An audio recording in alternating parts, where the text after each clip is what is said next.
Hey again, followers of me. I've just been watching videos, whatnot.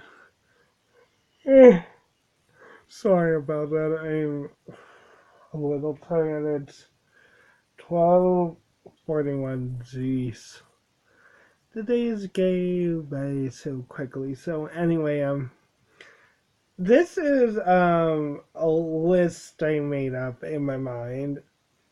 There are 10 reasons why certain characters in anime, mostly guys, belong together. So, number 10 is L and Light. The reason for this is, well, Misa's a crazy stalking bitch who needs to get a life.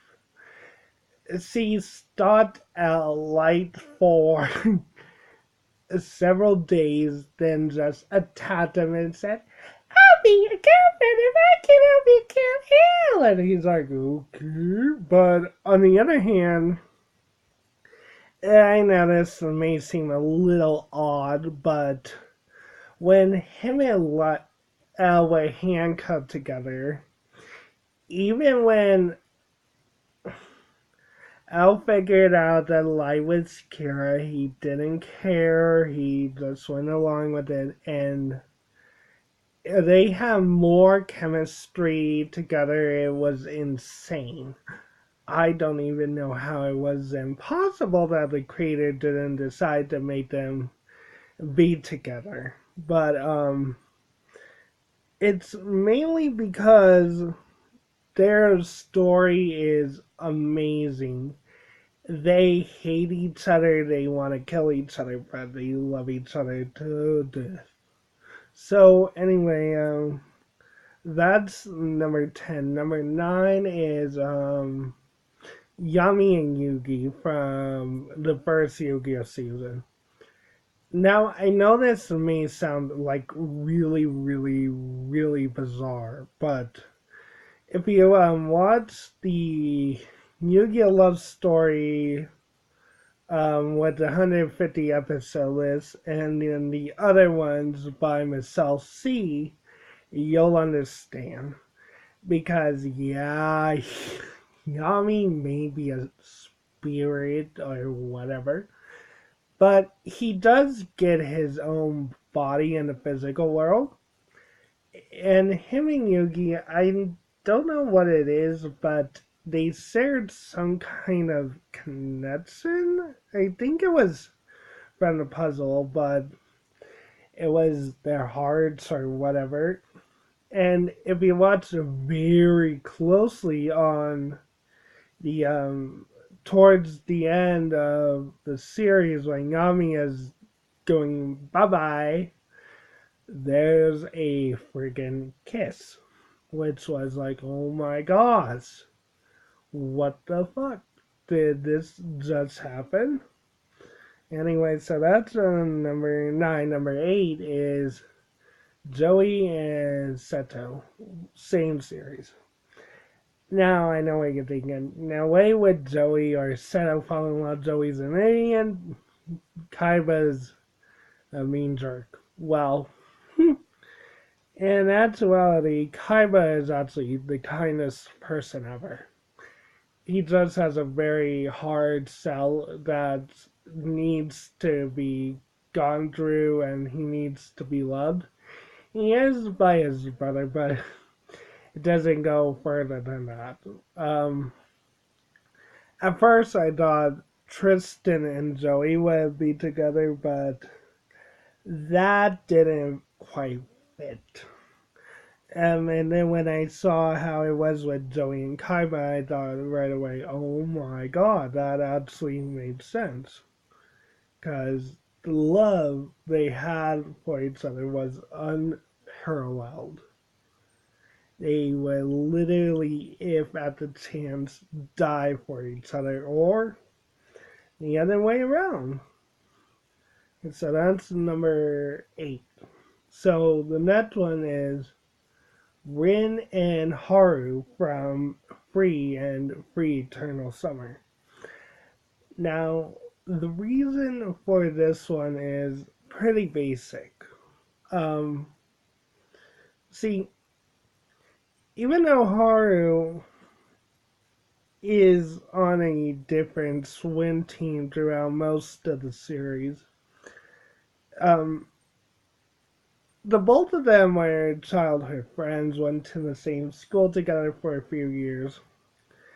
And if you watch it like very closely, at the cherry blossom scene, tree scene when they were kids, they actually confess their feelings towards one another.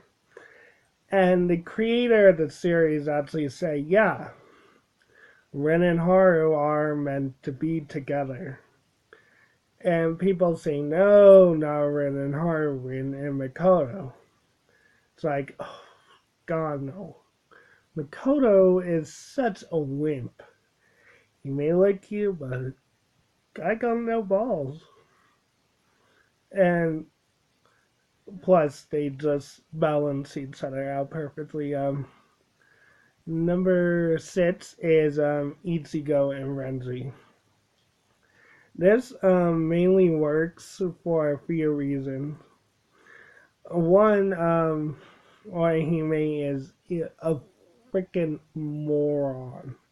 No one, I mean, no one on heaven, earth, hell, wherever should be with this girl. She will just turn and bring the mess. She's basically Honey Boo Boo in a hotter anime form, basically.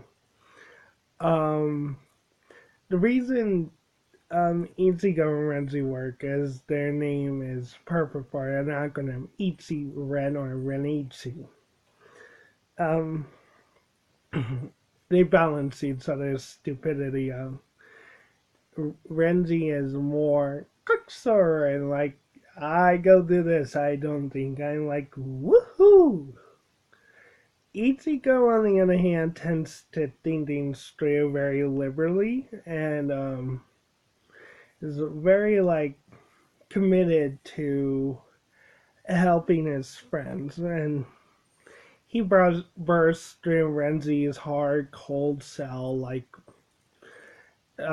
through the like, entirety of the first season in the Seirei, and their relationship starts to build throughout the series, and it causes some hilarious fights. Let's see here. Oh yeah, number 6 is Ash and Alon from Pokemon X, Y, and Z. This one is actually pretty recent. The reason is I originally thought Brock and Ash, but then Kimmy and no, that does not work at all. Mainly because Brock is like in his 20s or so, and Ash is only like, well, like 15. When he's they say 10, he's actually 15. And Alon is the same age, basically. And it's their love and courage towards each other that kind of push the possible relationship. Because even though they were like millions of miles away from each other, they always came back. Battles, friendship, la da da da da.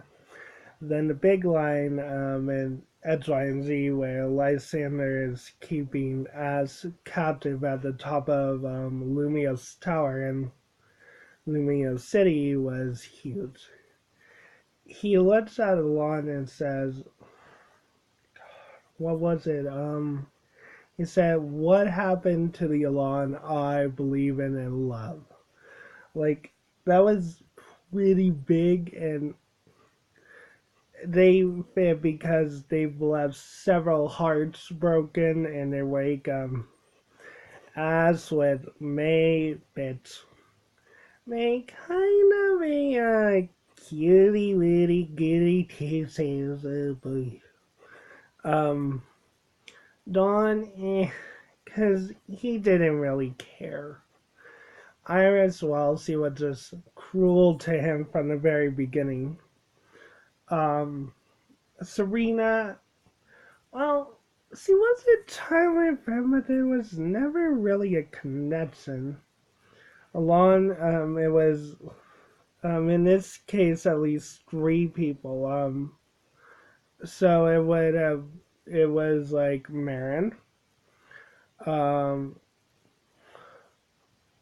God, the dragon trainer, Caroline, let's just call her that. Um, and this other girl. So and they fit because of that. Let's see, 10, 9, 8, 7, 6. Number 5. So this one is a little interesting. It's not necessarily anime. It's uh, anime sort of. Beast Boy and Robin. Yeah, I know what you're saying. Beast Boy and Robin? What the hell are you talking about? It's Starfire Robin. Look, look at the facts. Starfire is a blooming idiot. It's like, oh, it's Clockwork Day. Let us have Beast of Eyeballs and Newts. Beast Boy, on the other hand, he's a little bit more bright, but he's at the same time a fool. And Robin kind of smacks sense into him several times, so it works. Um, but if you want to look into it, do not, like, if you're not ready, look at the comic of the two of them on Yowie Toons Archive, unless you're ready, so don't. Let's see. Number 4, oh lord.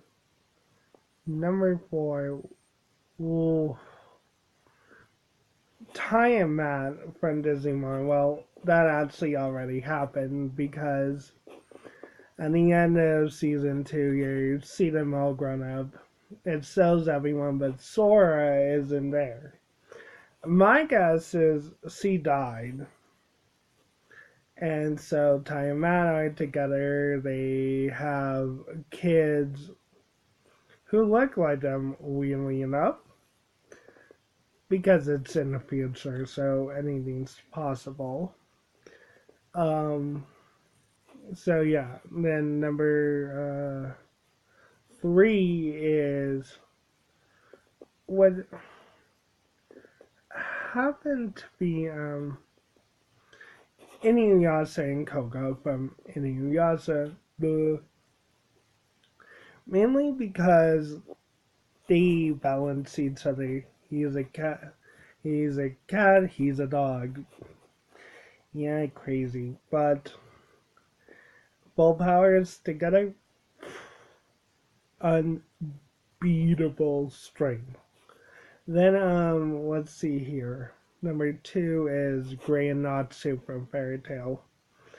Now I'm gonna say it's ability to be Natsu or whatever.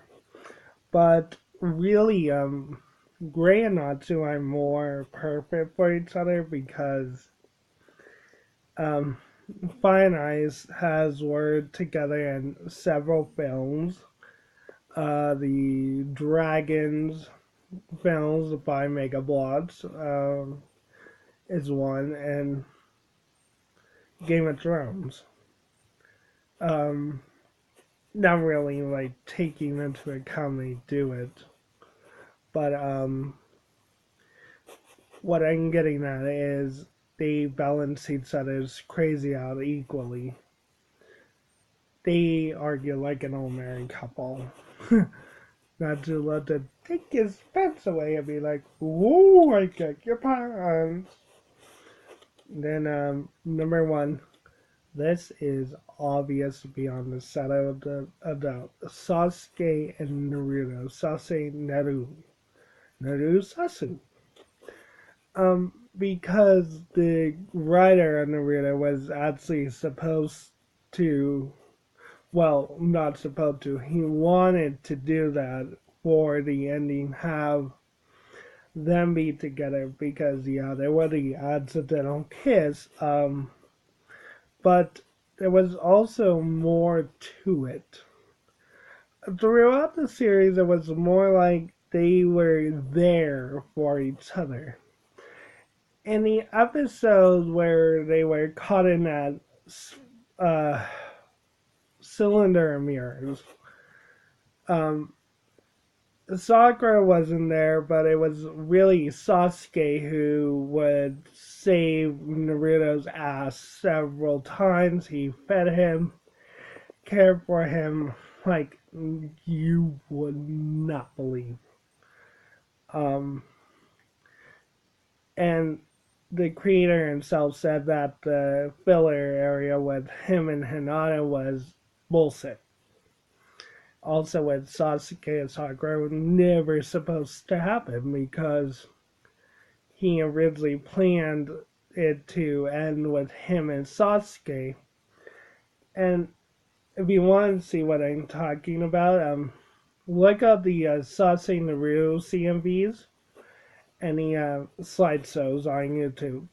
Those will explain everything, and also Power Join and the Reigns explains it all as well. But those are long. You have to go through like 31 episodes of season one, and then like 18 of season two now, and 13 for season one of the Reigns. But it explains it, and so yeah, it was supposed to end like that.